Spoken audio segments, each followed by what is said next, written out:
Во Давос се одржува големијата конференција која што секоја година се одржува, која што е економска конференција, меѓутоа ги нема лидерите на најголемите држави, тие изостана годинава, веројатно поради собствените прилики и случувања. Случувања кои што ги имаат во нивните држави, изостана Тереза Меј, изостана американската администрација, изостана и од францускиот претседател Макрон. Добро, денеска таму е наша делегација, македонска делегација, која што ја предводеше премиерот Заев, но таму е и вице-премиерот Кочо Анѓушев, заедно со министерот за економија Бектеши. Го имаме вице-премиерот на линија. Вице-премиер е дали отсуството на светските лидери е најава за нова светска криза со оглед на откажаното присуство поради, како што беше речено, домашни проблеми на лидерите на САД, Франција и на Велика Британија. Точно е, значи председателот Трамп од Соединетите американски држави ја откажа посетата на Давос, но тоа е заради проблемите кои што ги има со досењето на буџетот во Соединетите американски држави.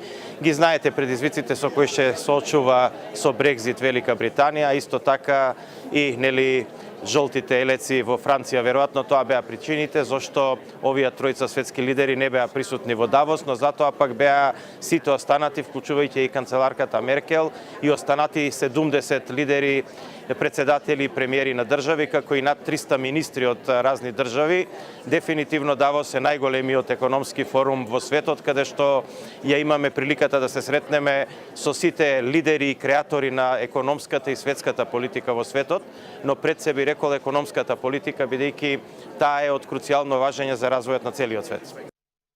Македонија втор пат е во Давос на ланскиот форум. Премиерот Заев се сретна со грчкиот премиер колега Ципрас. Дали и годинава Давос ќе биде значаен за Македонија и Грција со оглед на тоа што тогаш беше направен оној еден од клучните исчекори со преименувањето на автопатот Пријателство. Вице-премиера?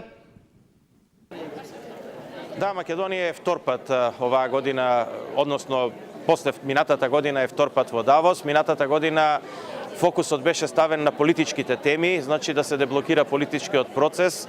Премиерот веќе изјави дека тоа беше и првата средба која што имаше со премиерот Ципрас од Грција, но оваа година дефинитивно значи е процесот, односно нашето присуство тука насочено кон економските теми и мислам дека тоа е она што треба да испадне како бенефит од целиот овој политички процес кој што еве полека завршува. Се надевам дека овие денови ќе заврши и во Грција и дефинитивно значи и составот на самата делегација, значи премиерот, јас како потпредседател на владата за економија и министерот за економија, форматот кажува дека фокусот е на економијата. Остваривме значителни средби со голем број на компании кои што се потенцијални инвеститори во Република Македонија. Дел од нивните имиња од разбирливи причини нема да ги споменеме, дел од нив се веќе и познати во јавноста и во медиумите.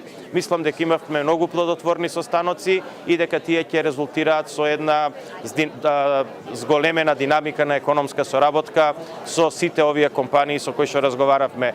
Можам да кажам дека тоа се компании од светски ранг, компании кои што пред се значи се лидери во економијата во светот, а се надевам дека наскоро ќе бидат присутни и во нашиот пазар. Вице-премиерот Анѓушев, кусо се јави во вести. Ви благодарам.